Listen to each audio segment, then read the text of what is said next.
Hey y'all, it's your favorite girl, Alicia Handles it, and I'm back with another video.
Subscribe button, and I'll love on you over here for real.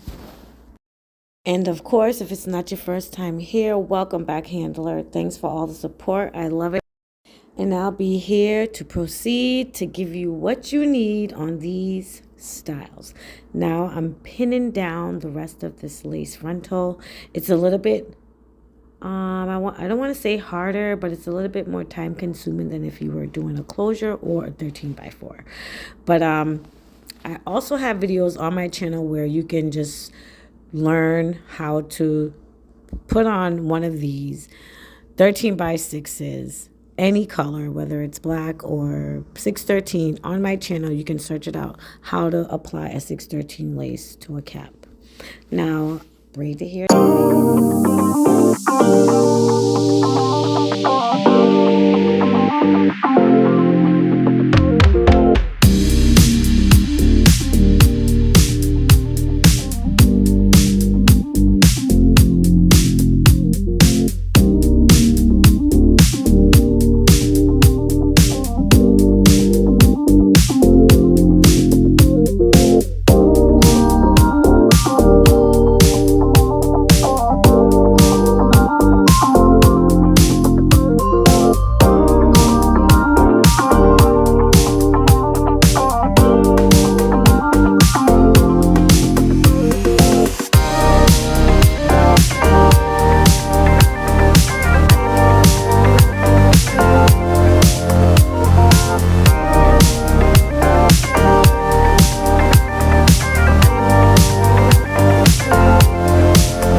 So now that we're done, my big thing is like since this is my unit that I'll be wearing out of the country, I feel like I want to do like darker roots, not so everything so blonde.